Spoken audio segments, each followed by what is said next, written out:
inside my own world of make-believe. Kids screaming in the cradles, profanities.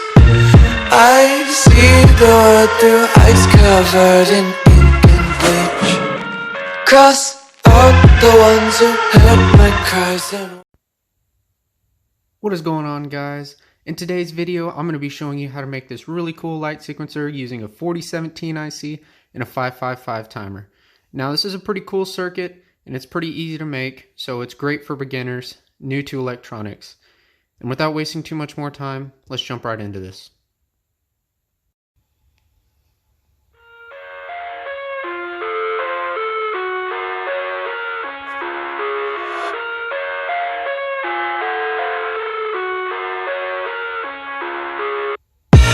I live inside my own world of make-believe.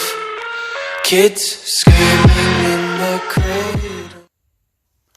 Alright, so I'm not actually going to go over how to make this circuit right here with the 555 timer, the oscillating circuit. But if you're interested in that circuit, I recommend checking out my video that I created before this on my channel. Today I'm going to be focusing on the 4017 IC. Now, the 4017 IC is also known as a decade counter, and it's really easy to understand. So pins 1 through 7 and 9 through 11, those are all your outputs. And these outputs alternate depending on the input, the current. So every time it goes from high to low, it switches the output to the next one. High to low, switch the output, high to low, switch the output, and so on and so forth. That's why you get this decade counter to where it can cascade like it does.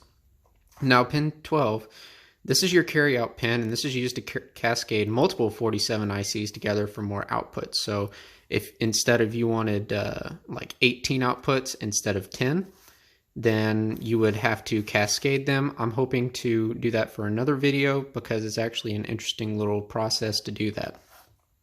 Now, pin 13, this pin allows the 4017 to be enabled and accept the input pulses when grounded. And when it's high, it disables the 4017 IC. Now, pin 14, this pin is used as the clock input, and the input signal frequency determines how quickly the 4017 IC will switch between the outputs. So that's how fast it'll cascade through the lights. Now, pin 15 resets the IC whenever it's high. So for the most part, you want to keep it grounded. And for this application, the very last output outputs to pin 15, so it resets the IC and it starts over again. Now, pin 16, this is the power supply pin, so this is probably the easiest pin to understand. And well, it's 3 volts to 15 volts. It's what it's rated for. Now, pin 8, I forgot to mention it on here. That's going to be your ground pin, so you're going to ground that. And now, let's get over to the schematic over here.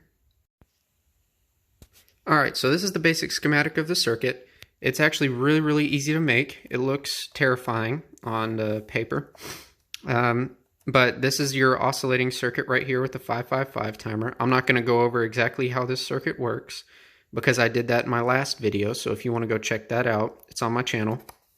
So over here, this is the only capacitor that really matters with this circuit because this is what helps dictate the rate at which these LEDs cascade across.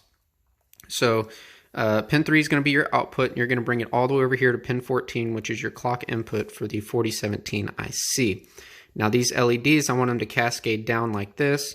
So using the pin outs starting from 0, I just go 0, 1, 2, 3, 4, 5, 6, 7, 8, 9. And my 9th out is going to go up to pin 15 for the reset because I want it to start over again, right there. Now, pin 12, that's your carryout pin, so you're really not going to be using that. Let's see here. Pin 13, that's going to be grounded because that's your enable pin. And 8 is going to be grounded too because that's your ground. And then 9 volts is going to be applied to pin 16. And yeah, that's basically the schematic. So let's go over to the breadboard. Alright guys, so after you've built the circuit, this is what it should look like. This is the capacitor that I was telling you about over here. This is the 10 microfarad capacitor. Now, if I use a lower capacitance capacitor, like a 2.2 microfarad, then theoretically it should blink much quicker. So that's the rate it is right now with a 10 microfarad capacitor. Now if I take this out, and instead I use this lower capacitance capacitor,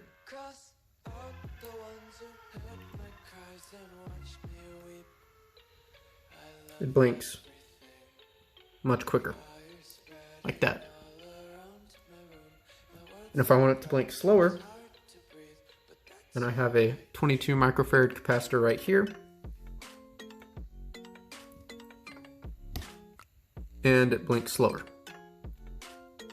That's it for today's video, guys. Thank you so much for watching. If you haven't checked out my last video, please go to my channel and check it out, and I will see you next time.